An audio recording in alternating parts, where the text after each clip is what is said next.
Hi, my name is Amy. Thank you very much for watching, and let's make some bad financial decisions together. This is for entertainment purposes only, so if you're entertained, please like and subscribe. I'd really appreciate that. So, let's talk about Neos's BTCI and how it's different from everything else and why we should or should not be investing in it. So, BTCI, they have three ways that they can do cover calls on Bitcoin. They can do cover calls on spot Bitcoin ETFs. They can do synthetic cover calls on Bitcoin future ETFs and synthetic, I'm not sure if it's synthetic, but cover calls on the CBOE Bitcoin index. And if you look, I know it's not the easiest thing to look at, but this is the index and this is the future. So they are not actually owning, right now they are not trading cover calls on any spot Bitcoin ETFs, which is fine. But when you use futures instead of the spot Bitcoin, there is a risk of them diverging from each other. So, for example, MSTX, the volatility was so high that the clearinghouses didn't want to grant swaps to them anymore, so they wound up having to do,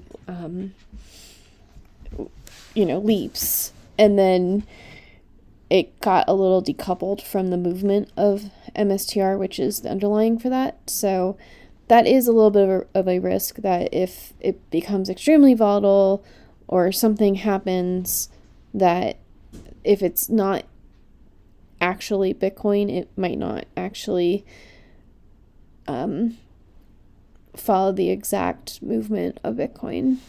So, and I mean, that can work in your favor too. It might not go down as much as actual Bitcoin. So, just putting that out there. And so them being able to do the index is actually relatively recently, as of December 5th. So they've not been doing that for very long. But one of the things that is interesting in this, because for yield max, they don't do any downside protection, but Neos actually has in their prospectus that they're allowed to do bear call spreads. So if it's really volatile and something's going on, they can try to protect your downside just a little bit. So,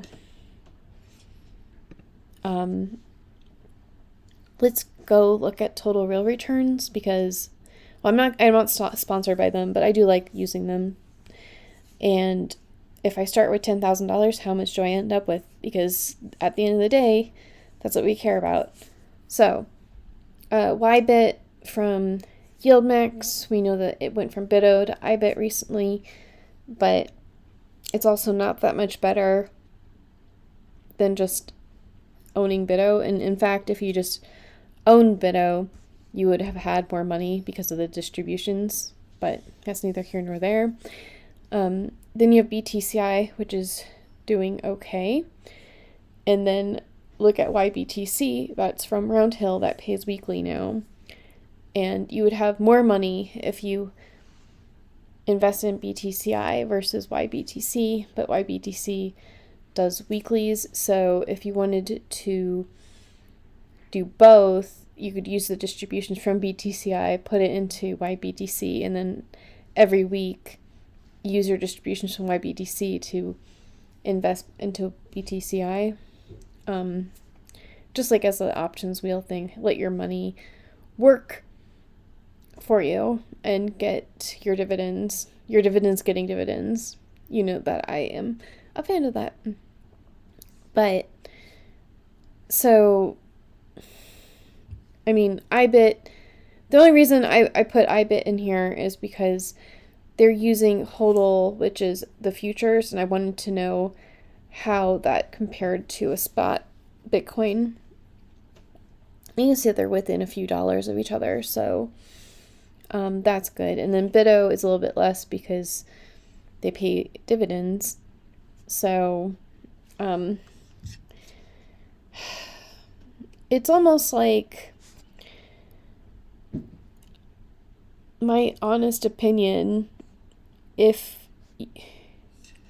why not just own Bitto and do your own cover calls? I know that it's not the point. Like, you want to just invest in BTCI and let them do the cover calls for you. You don't have to stress. You don't have to worry about it. You have to worry about, did I pick the wrong strike price? Did I pick my strike too close to the price of the thing now, and now I don't have the thing anymore, and then the price of Bitcoin goes way up and I missed out? Like, that's not, like, you know that high income ETFs, they do get capped on the upside, but it's not the same, at least for me psychologically, where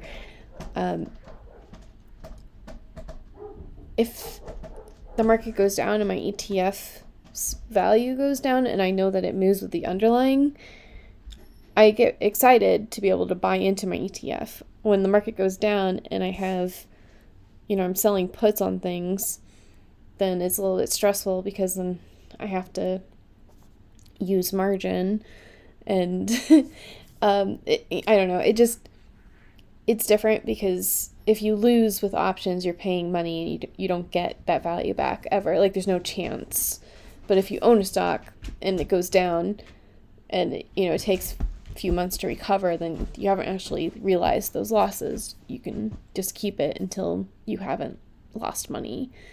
So I've added BTCI to YieldMite, and I tried to put GIAX here. So BTCI is here from Neos, and it's here, but for some reason, I also put in I did GIAX earlier than that, and for some reason, like, this is the dev environment, and it's right here, so it has the same code. I don't know why it's working here, but it's not working in YieldMite. So, but I do need to go to bed tonight, so hopefully I'll have time this weekend to figure out why that's not displaying correctly. And then it turns out that I had KQQQ in the funds as, like, in my spreadsheet that I have online, but not in the seeds for YieldMite.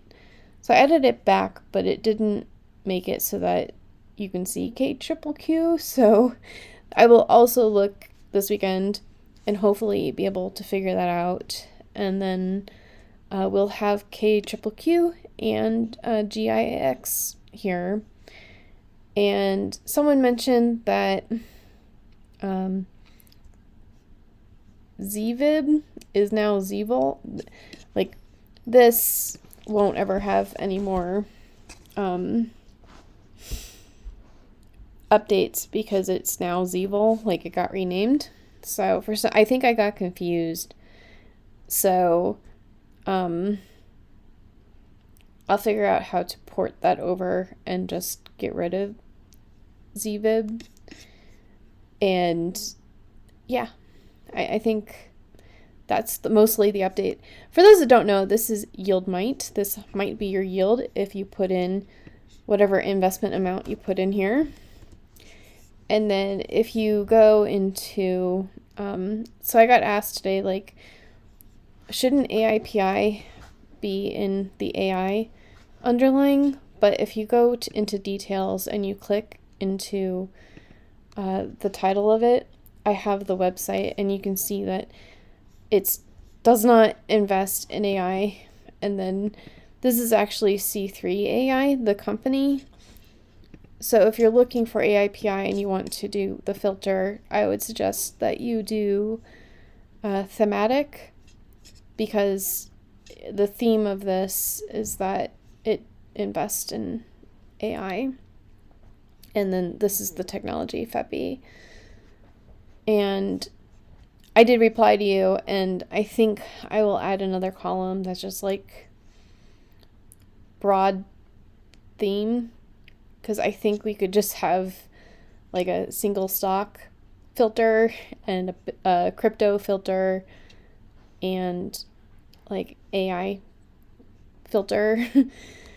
And I think that might be even more useful than just a bunch of the underlying. So I might put it above this filter, because for me, if I want to own crypto related stuff, I'm going to look at Bitcoin and Coin and Ethereum and now some of the thematic stuff, because LFGY is thematic. It invests in crypto. So I think that since I'll be using it, and I do use my own website, that we'll be adding that.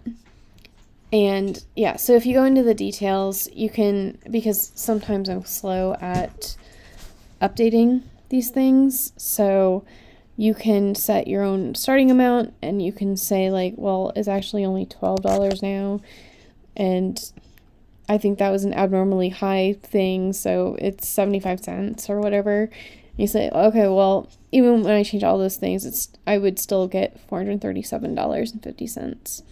So I just think that it's nice to be able to see them side by side, what their latest distribution was, and if you put in the same amount, like what would you get back, because they're all at different price points with different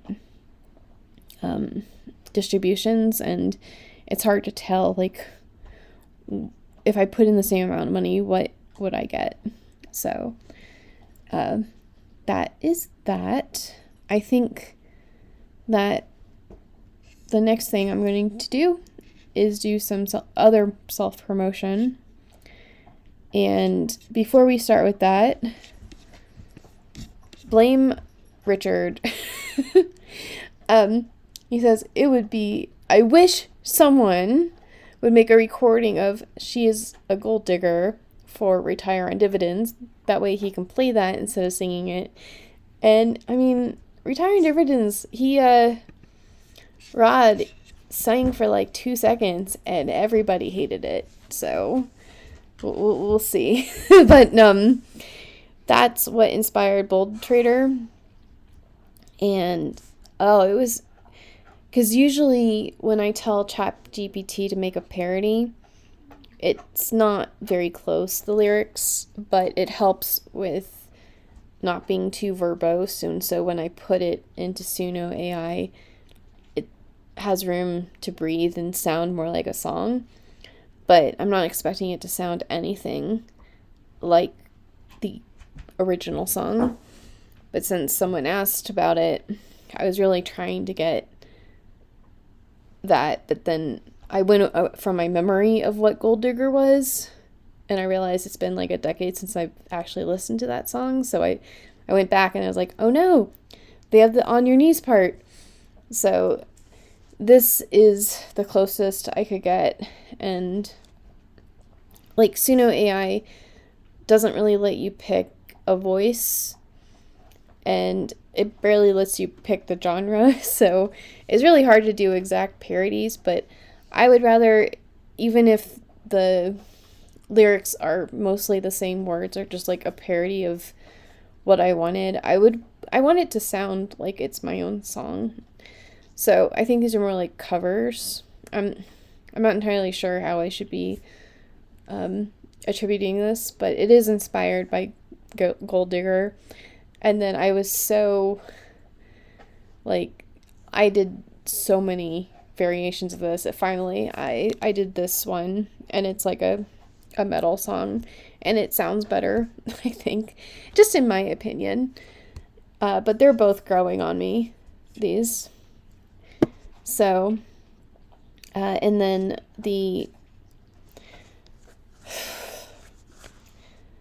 tactical stock, oh my gosh, I'm gonna get his name wrong.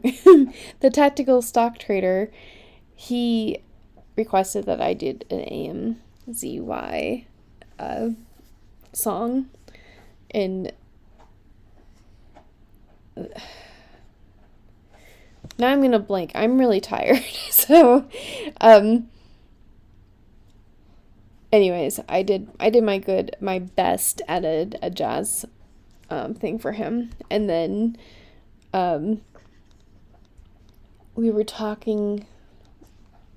Me and someone in the audience was we say nav erosion, and you say good entry point, and that inspired me to use let's call the whole thing off. And so it's a lot of jazzy things this time, and also like weird parodies, but we have more songs coming, so, and that I'm looking forward to publishing. Anyways, thank you all for watching, and let me know if, do you have BTCI? Do you prefer that over the yield max funds? And do you run your own options on Bitto? And I'll talk to y'all later. Bye.